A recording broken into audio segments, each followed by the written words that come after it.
Hi everyone, Miss Steele here, and today we are going to be looking at persuasive writing because your persuasive writing from your topic ideas just inspired me so much and I loved reading them, so I thought we'll do a wee bit of persuasive writing again. And we're going to be doing it on plastic pollution. Now, I know that we have learned all about the impact plastic can have on our environment, okay? Because Mrs. Chance has been teaching you lots and lots about the oceans and plastic pollution. So I hope that this is making you feel passionate and want to make a change. Now, a wee reminder of the impact of plastic pollution. So I'm just going to let you have a wee look at these pictures and think about how do these pictures make you feel, okay? How do they make you feel? Now, I know that you have been learning lots and lots and lots and will have great information about the impact of plastic pollution, but I just thought as a wee quick reminder, I would put a wee bit in about it. So, the problem is that most of us use more plastic than we need to, and half of the plastic we produce is designed to be used just once and then chucked away. This is called single-use plastic. It is used to make all kinds of items such as shopping bags, straws, food wrappers, and various packaging. Okay? And because plastic takes over 400 years to break down, it stays in the world, causing damage for a very, very long time. Animals and birds can get trapped, tangled, and even strangled by all kinds of plastic waste, such as discarded fishing nets, six-pack rings from drink cans, and they also mistake small bits of plastic, such as bottle tops and wrappers, for food and gobble them up, leaving no room in their swollen tummies for real food. And the problem doesn't end there. Plastics have entered the food chain, threatening human health. Because if a fish is eating a bit of plastic and then you eat a fish, that is going into your stomach as well.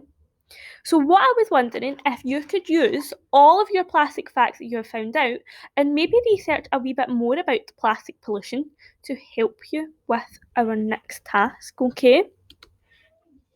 So, what can we do to help stop plastic pollution? Now, I know that you've been learning about this as well, but I just thought as a wee reminder, I'll pop it in.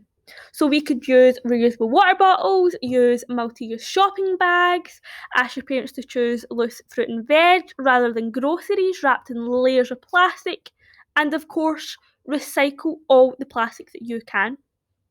Can you think of any other ways to stop plastic pollution?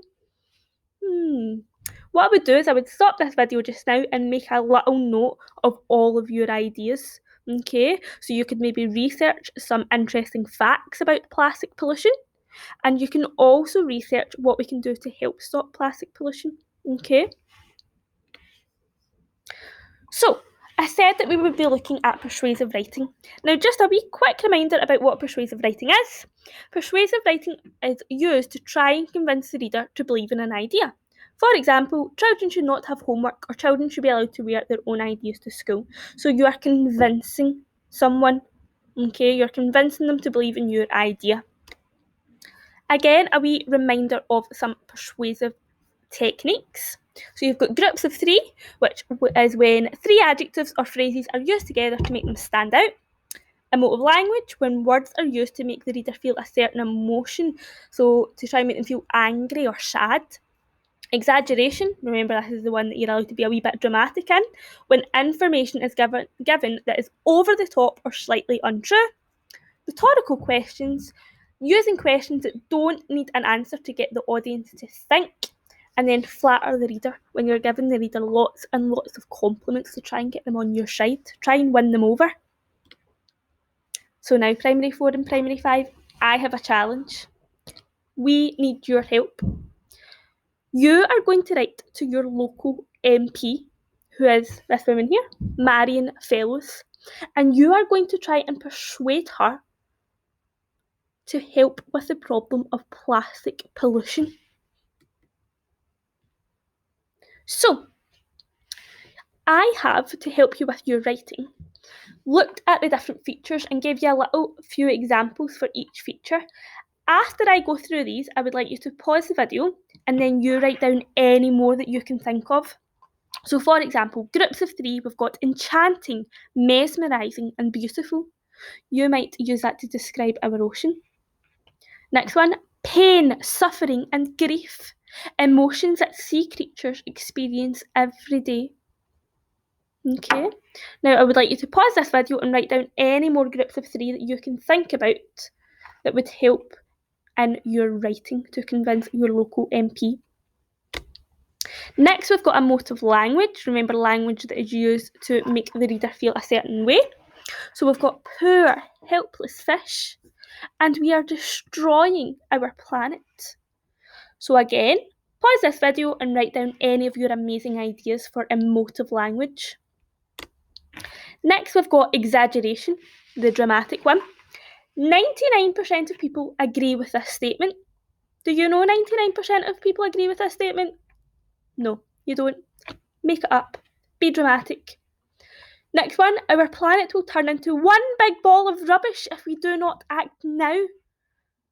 So if I don't act right this second, do you think that the planet is just going to turn into a big ball of rubbish? No, of course it's not. You're going to be a wee bit dramatic, okay? So again, pause the video and write down any of your great ideas about being a bit dramatic, to exaggerate. Next, we've got rhetorical questions, a question that doesn't need an answer. Are you ready to save our oceans and sea creatures? Next one, did you realise that huge amounts of the plastic, which cannot be recycled, ends up in landfill or in our oceans? So to get the reader to think, okay? Next one, flatter the reader. When you're giving the reader lots of compliments, I'm sure the MP would love to hear lots of compliments from you guys. So I am sure that a kind-hearted person like yourself would agree. Or I have written to you as I know you are very passionate and have a history of making change. Okay, so I'm writing to you because I know how great you are. So remember to pause the video and write down any of your flatter the reader ideas. So you're learning today to create a persuasive piece of writing. How are we going to learn it? We're going to use examples to help us, you're going to up-level some work, and you're going to obviously, hopefully, be listening to this video. Why are we learning it? So we are learning it to be effective contributors by sharing and listening to ideas, okay? Because although we're not sharing and listening to ideas in class, I still want you to, write down your ideas and share your ideas with someone at home. And we are also learning to be successful learners and transfer the literacy skills we have learned to write and generate ideas independently. Because we have learned a lot about persuasive writing, okay? So I want you to use all of that knowledge and transfer those skills into this piece of writing. What is our success criteria? How will we know that we have been successful? So you will be able to state your opinion.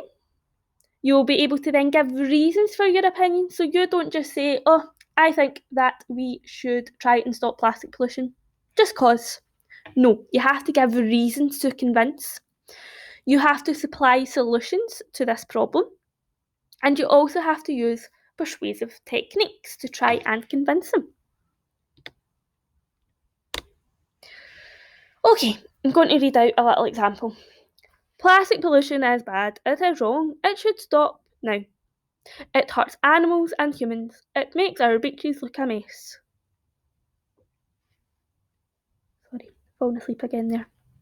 So, I'm bored to tears. Can you up-level these sentences? Okay, so thinking about all of the persuasive features that you have written down, can you try and up-level these sentences? So what I would like you to do just now is I would like you to pause the video and I would like you to try and make these sentences more interesting so that I can wake up. Okay?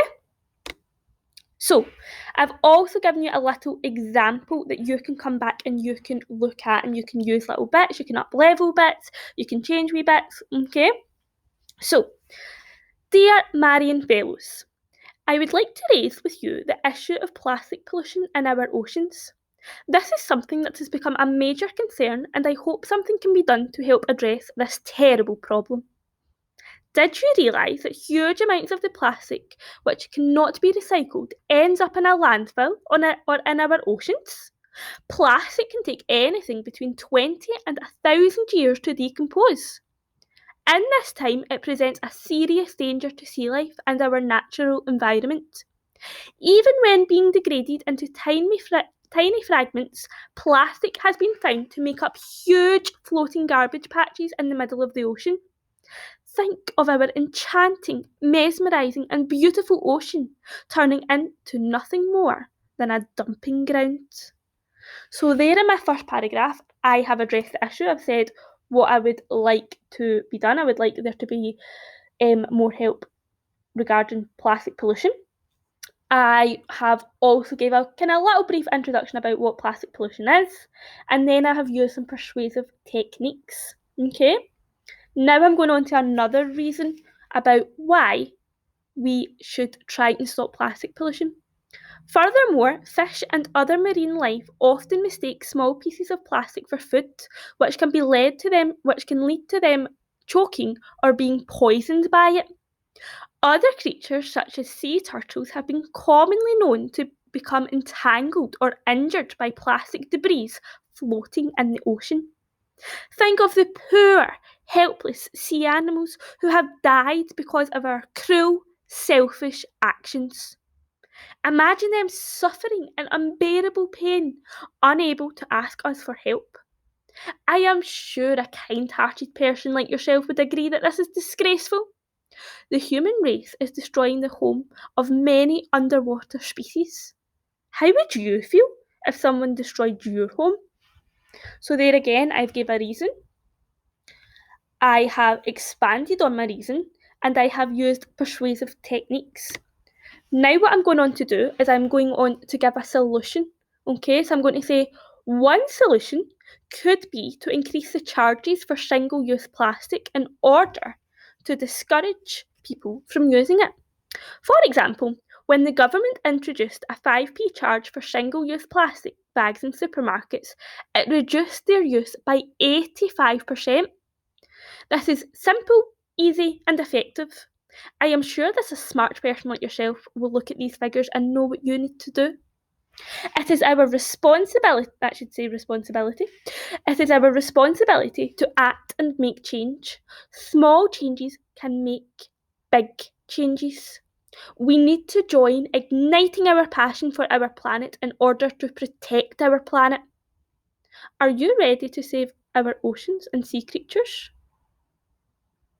Okay. I would like to know what measures you plan to take in order to prevent the further build-up of our plastic in our oceans and in other parts of our natural environment. I look forward to hearing from you. Yours sincerely. And then a name. Okay, so there is a little example. Now, if you need a wee bit of help and you think, oh my goodness, that looks a wee bit too much for me, here are some, sorry, can't speak today, are some support starters to help you. So you could write, firstly, I believe that plastic pollution is a problem because, and then give a reason.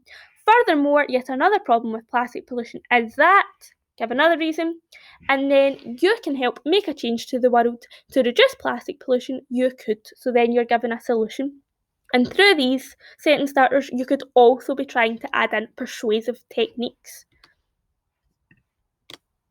So, Primary 4 and 5, now it is your turn, and I can't wait to hear your writing. I'm hoping that you're all feeling passionate and you're raring to go to help make a change in our world. Bye, everyone!